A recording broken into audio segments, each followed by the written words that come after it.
Yo,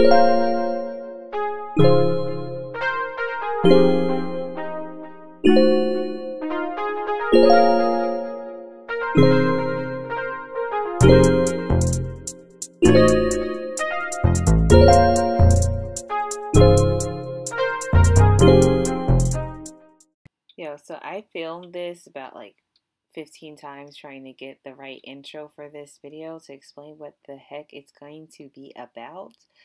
And each time I kind of sound stupid. So basically this video is going to be about uh, like advice to interracial couples, specifically the white person in the interracial couple.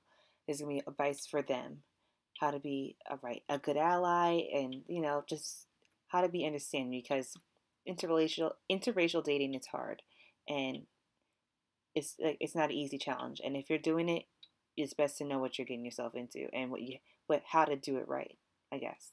In aspects of an interracial relationship. So before we get into it, I'll be right back. I just need some water. Our girl's a little thirsty. I'll be back. I'm back. Okay, so let's get into it. And I got my glasses back on because a girl can't read without them. So let's get into it. All right. First things first. I have to let you all know a relationship will never really work unless you can both acknowledge that unless the person who is white in the relationship can acknowledge that they have white privilege. I'm trying to get comfortable. What is this? Knees up. I'm gonna stay on my knees like this. Okay. All right. I've seen so many of my friends who date outside of their race have this issue because their partner refuses to accept the fact that they have white privilege. Now let's define white privilege. White privilege is inherent advantages possessed by a white person on the basis of their race in a society characterized by racial inequality and injustice.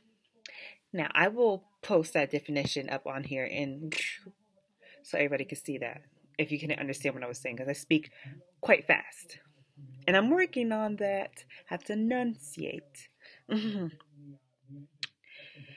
right, so now let's get back into it. Now this video is not going to be an explanation of how white people possess privilege because of the color of their skin. Because that will be, I feel like white privilege is, the understanding of that is kind of obvious. Everybody should get that because I live in America. White people have white privilege. It should be obvious, but a lot of people are in denial about that. But I will briefly touch on this topic before I go further. Why am I out of breath? I know many people who refuse to accept the fact that they have white privilege. They will argue, oh, my parents were poor and they worked their asses off to get to what they have today. Now, let's dive deeper in that. Now, that itself, that is all because of white privilege, okay, only to suffer from it is privilege to only suffer from poverty. That is white privilege also. Poor white people don't suffer the way poor black people suffer. We're not saying that poor white people don't suffer. We're saying that the amount of suffering is not equal, like white poors will have to suffer like, oh, they're poor, they don't have the money to, pay the rent this month or whatever. But black poor is also, you may be accused of a crime that you didn't commit, as well as not having to have the money to pay for food and rent or whatever. But you also now have to worry about not having the money to pay for a lawyer for a crime, to fight the case of a crime that you did not commit. And then you will probably go to jail for a very long time for a crime that you did not commit. I mean, we've seen a lot of these things happen before. But now I understand that that is a scenario that is not everyday kind of scenario, but this does happen quite often. And that also does happen in the white community as well. But also, also now the black person also will have to face like, oh, you don't have the money for rent, you might not have the money for groceries, you have money for the bills, but also now you get stopped by the police because you can't afford to pay to re-register your car. You get a ticket, and also maybe shot by the police too. If these are the kind of problems that you don't have to face. Yes, you have problems. Yes, you suffer, but it's a different kind of suffering, and it isn't an equal amount of suffering. Okay, and let me get back into my topic here. I apologize. I went off tangent. I'm always supposed to stick to the script, but it doesn't always happen. Okay, so the point I was making is that whites are given 10 times more the opportunities with jobs, housing, etc., and the list goes on and on, than compared to blacks. Like there also is like I forgot the name of it, where blacks are, well, back in the day, I don't know if it's necessarily, it definitely is happening still now, but real estate agents were showing black people and white people that have, like, say these two black people, a black family and a white family, both have the same amount of income, right? The real estate agent would show the white people different neighborhoods, nicer neighborhoods, and the black people, they'll show the black people different kind of neighborhoods, more urban communities and stuff like that, because they want to keep black people out of these different neighborhoods, no matter their income. That is racist. Also, I want to touch base on that, but also the opportunities such as, like, now people are going to say affirmative action. Well, a lot of people have like little things about it. I think affirmative action is like, okay, great. One thing black people can have that will boost us up a little bit more, even though it doesn't really do squat. But, I still think black people deserve our reparations, but I digress. Getting out of breath again. All right. So, yes, and let's also talk about bias in the workforce. Before I even speak my own stuff in here, I'm going to talk about the Harvard Business Review that I have here. I'm going to post it up here. Boom, boom, boom. And here's a little chart that I have here. All right, so now you'll see the statistics prove that in 2015, compared to 1990, the bias is higher in 2015 than in 1990. So essentially, we are not moving forward with,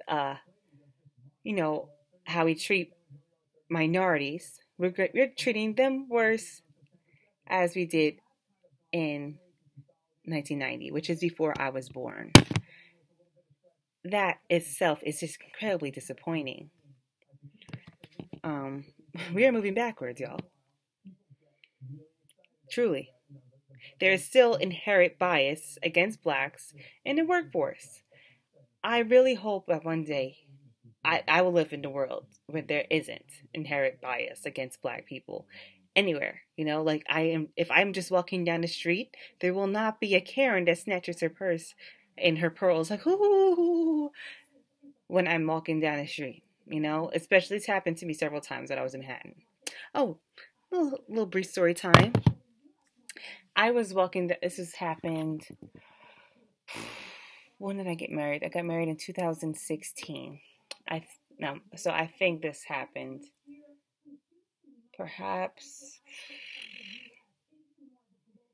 I'm going to say probably 2015. My now husband and I, he took me to, we were in Manhattan, took me to a nice state to see Michael Blackson, who is a comedian. He's hilarious. Michael Blackson, him perform in Carolinas. I think it's Carolinas or Carolines. It's a very famous comedy club in Manhattan. So it was late at night. Yes, I had a lot to drink, but I was just, chilling. So my husband and I, we were walking down into the subway to go back home. I was wearing high heels, stilettos, and I was struggling to get down the stairs to the subway.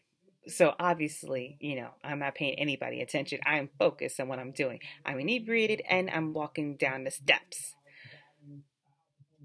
And my husband, who was my boyfriend at the time, is helping me get down the steps and probably in his mind cursing me out because, like, why is she wearing heels when we're going out and she knows she's going to drink?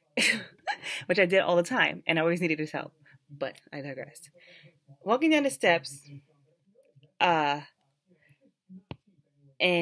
just mind my own business. We're walking down the steps, and then I see a white woman, a white man, and their daughter, a young daughter. It's probably like maybe 10, maybe, scurry past us, and I see the white woman wraps her arm around like Fort Knox around her pocketbook, and looks back at me like this, kind of like looking all ooh, right? Like I wanted to say boo, you know what I'm saying? Like, are we gonna do? Like I'm gonna snatch your purse and run. I could barely walk down these steps with my 4-inch heels, and I'm drunk. Like like you're looking at me like I'm gonna. And you know what I say to this woman? I'm like, don't worry, boo. I ain't worried about your money. I got my own money. You don't have to be grabbing on your purse like that. I don't want your ugly ass bag anyway. And then she started like really walking fast away from me. I ain't worried about your own money. I got my own money. and my husband's like, he was cracking up. Like, honestly, I was surprised he was so calm about that. But honestly, yeah, she looked ridiculous. Like, I'm like, I ain't worried about you. And honestly, to all Karens out there, when to do something like that, you're kind of encouraging somebody to behave badly towards you. Like if you just minded your own business and stopped like looking at people this way, probably nobody would bother you.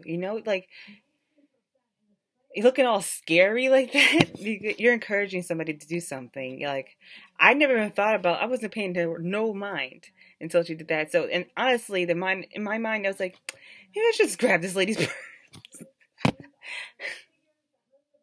Like, if you're gonna act like that, I'll show you something. Anyway, now let's get back on track. Alright, also, white people, be an ally.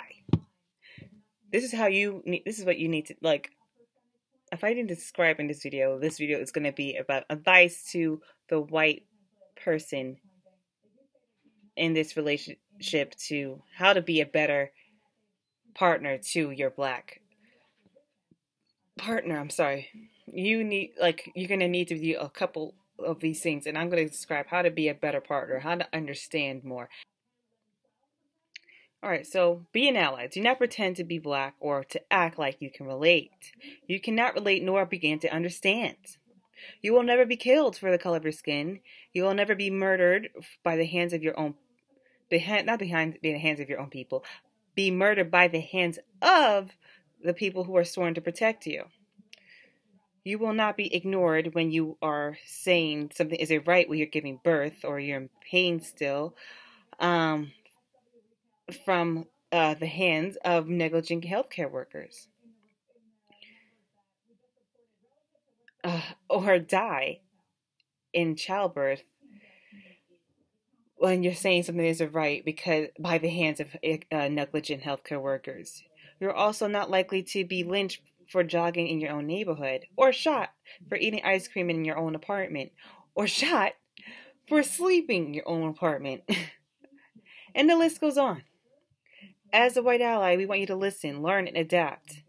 Most importantly of all, correct others when they are showing implicit bias, racism, prejudice, etc. White people, you are the ones who can really make the changes needed in the world. I know people are going to come for me, but just listen. Why? Unfortunately, the racist or the indifferent whites will never want to understand honestly.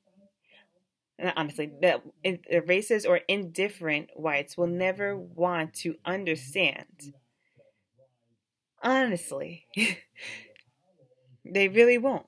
And I'm going to explain by the indifferent whites too. I wanted to, people are going to think, what is indifferent whites? Indifferent whites are the people who they don't hate black people. They don't, but they're not necessarily for the movement right now. When people say silence is violence, silence is exactly violence right now. We are right now in the current part of phase of the world. We're trying to make changes to make a better world for our future children and their children and their children. If you are indifferent on this, if you're riding the fence like, oh, I don't hate black people, but I just feel like they're too noisy right now. Why are you marching in our neighborhoods with microphones, and why are you kneeling for the flag? Like, why are you kneeling during the national anthem? That's disrespectful to the soldiers and the people fighting for our lives right now. Let me speak to those Karens that say that, the kneeling for the flag thing. I know and love many people who are in the military right now, and a lot of them are people of color. Soldiers aren't black. So black soldiers aren't going to stop black because they are wearing camo right now. Let's make that, let's let you understand that. They are still black. Like, they are still black. A lot of cops, I understand, a lot of cops will say that they're blue first. That's some Uncle Tom stuff, but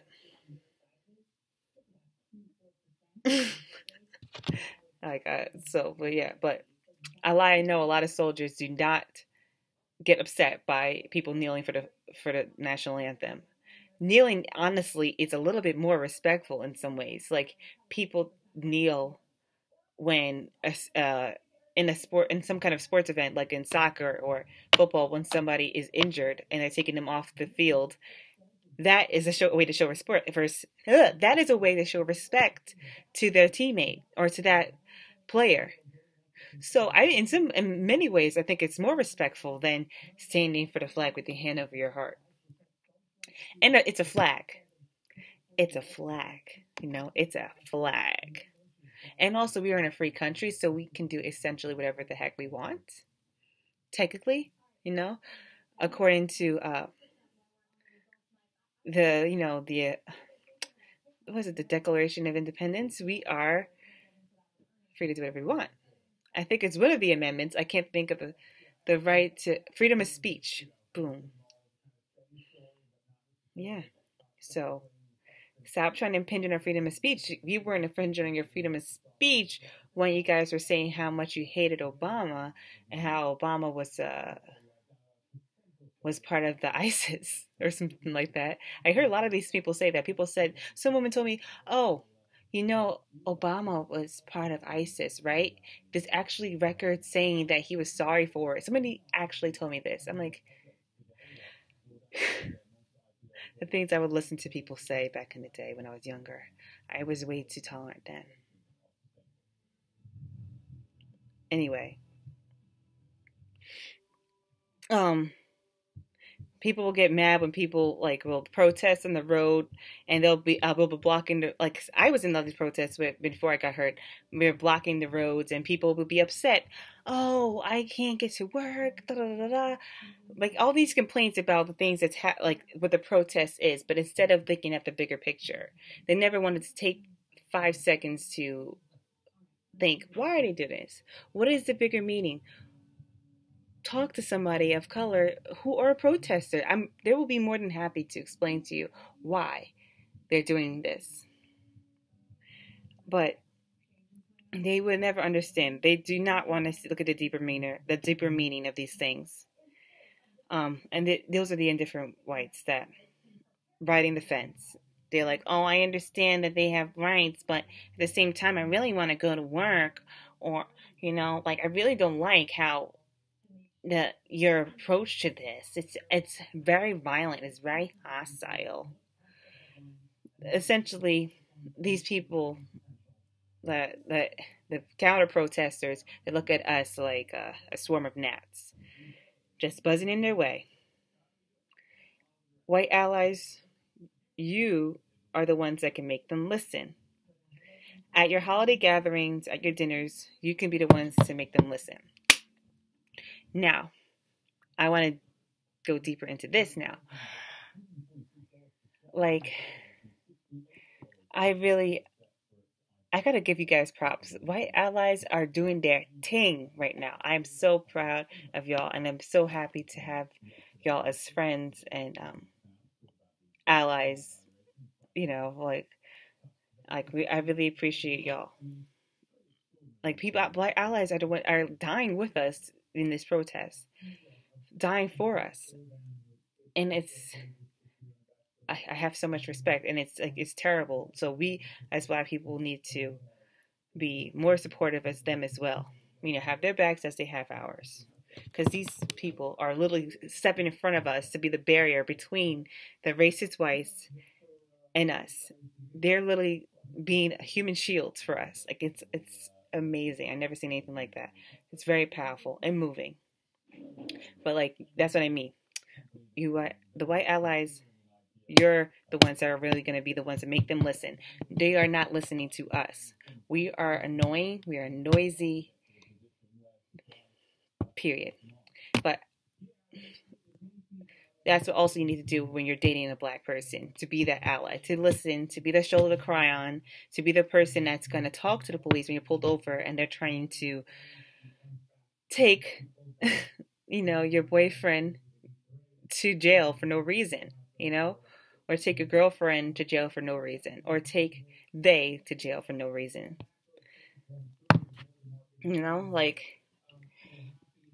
It's terrible. So it's a terrible world here, and nobody wants to hear us. They look at us like we're annoying. They get angry because we're talking, and we're fighting for ourselves. How dare you do that? You're the ones that make them listen. Period. Okay, let me go further. All right, now as I feel like I was deep enough, but I'm going to get even deeper. Well, yeah, I don't know if this is deeper than that, but I'm going to take a different turn now. Okay, so if you're prude, you can stop watching this now. I know it's been 20 minutes. I hope you were watching up until here. But if you're prude, here's a chance to click off the video. And this is a trigger warning, for some people, because we're going to start talking about sexual relationships. All right. Now, Black men, women, people in general are not objects. So that I just wanted to talk about. Probably should have talked about this before we got into the other deep combo, but yes, let's talk about this. We are not objects. We're not sexual objects. We are people. Now, if your relationship with your partner is strictly on the basis of sex, so be it. Ouch. But if your relationship is something deeper than that, I want you to think deeply on this. Do you have a fetish for Black people? Oh my gosh, I hope that was... Do you call your partner my chocolate this or my caramel that? If you do, that is absolutely gross. I'm so sorry. It is. But if that's okay with them, I guess so be it. I know in my personal experience with this, when I was dating when I was dating a white man, when I was dating a white man, I was certainly his Black little plaything. I felt like a sex toy. I truly did. He only wanted to do was use me for sex. I heard all these nauseating comments of being his caramel whatever. He had a crap load of ebony porn on his laptop, and he specifically only dated Black women as well. He said that it was his preference. Now, let me talk to the Black sisters right now. If the white man you're interested in exclusively dates Black women, maybe you need to reevaluate that relationship. It does not feel good to be scratching someone's itch merely because of your race or what you are. Fetishes, I can never pronounce this word. Fetishes are fine, but not if it's about your race. It makes me think of back in slavery how the white men were obsessed with raping beautiful black women and making all these babies. That is not a good thing if they have a fetish based on your race or any race. You want someone who's just into women, period. Or, anything in that category, just into, people. I guess. I don't know, whatever. But specifically for me, I want to have someone who's just into women, period. I think that's healthier. An open-minded person who just happened to fall in love with you. Those interracial relationships are healthiest, believe me. All right, now I wanted to talk about this, but I think I may put this in another video. So here's the next topic. Stop talking about, oh, our baby's hair is going to be beautiful because of your different races, like there's a big fetish with interracial babies in the black community. It's like really bad. Like beautiful biracial babies. Oh my god. They're always looking at these light skinned babies with curly blonde hair or whatever. It's just so toxic. Like there's like pictures of them all over Instagram. It's like and they're like dressed out to the tens, like wearing like Chanel shoes and stuff like that. It's like ridiculous. But that nonsense has to stop. The fetish of having biracial children is horrifying. Now, here we go. Do you know how many times I was told, oh, are you sure you want to marry that African guy because your baby's hair will be nappy? Oh my gosh, I was like trying to refrain myself when I heard this because somebody close to me said this before, and I was just like really surprised that they said that because it kind of shows their own way of thinking. Like that's how they really think in their mind. I'm fine with however my baby's hair comes out. I just want healthy children. Healthy, beautiful children. I know because my husband is beautiful to me, and I think I'm pretty good looking myself, so I think our children will be fine. And I look at my sister-in-law who has beautiful hair, so African hair is beautiful too. It's just, I think as my hair, whatever, I'm not going to go into it. I always get told to not go into it by my friend Queen, because they're going to come for you. So like, I'm not going to go deep into it. Let's move on. Where I'm losing my place. My phone keeps locking on me. But yeah, that kind of stuff is super ignorant. I want to talk about now how kinky hair is beautiful too. Like I heard that the word nappy is negative, so I'm not going to talk about that. But I think kinky hair is beautiful, Like look at what's her name? Oh, I can't remember her. Like Alec Weck. My dad always talked about how he had this fascination with Alec Weck. He's obsessed with her. The lady in Black Panther, the love interest, she is fine and her hair is beautiful. Like not every hair has to be like curly to be beautiful. Like all hair is beautiful. Like I love me a fro. Like I think black women are beautiful. Period. But yeah, kinky hair is beautiful. I think people say it's not attractive because it's unruly and it's hard to maintain, but I don't think that's the truth. I think people don't know how to take care of their hair. It took me forever to learn how to take care of my hair because my hair would grow and break off. Now I'm finally starting to retain length and it's starting to grow healthier. I had to really go on YouTube, look for a content creator who had hair similar to mine, and watch her videos and see how she maintains her hair.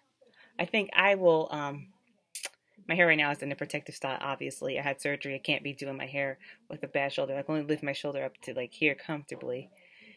I can't do my hair. So, but I had a protective style to do during this time. But the content creator that I follow, I will put her link in it below because I can't remember her name. I think it's Amber something. Amber Ansa. Yes, Sis's hair is similar to mine. Hers is much like 10 times thicker, but the texture is similar. And I do the LOC method like hers, and it's done wonders for my hair. I think that it will be good for anybody's hair texture. If you're a black person with low porosity hair, I think the LOC method is for you, regardless of what level it is. 3C, BC, 4C, AY, XYZ, whatever. It's gonna be good for you. But yeah, the LOC method has done wonders for me. Anywho, yes, I want you guys to know that as a white ally, you have to just listen, to your lover, Be their shoulder to cry on when things are rough. Be their voice when their voice is being stepped on, Listen. That's really what I think you guys to do. Listen and learn. And adapt. A lot of situations you're going to have to adapt. There's going to be some situations where you're going to feel uncomfortable because you're the only white person there probably. But black people, for the most part, are very welcoming. They're going to crack jokes. For sure. But they are nothing like being the only black person in a white area, because I've been there several times. Those jokes are straight up racist and hurtful, and I'll put a video about that too. I'll have plenty of ideas for content today. But yeah, guys, I'll see you guys in the next video. I thank you all for watching. Don't forget to subscribe, like, and I'll see you next video. Mwah! Bye-bye now.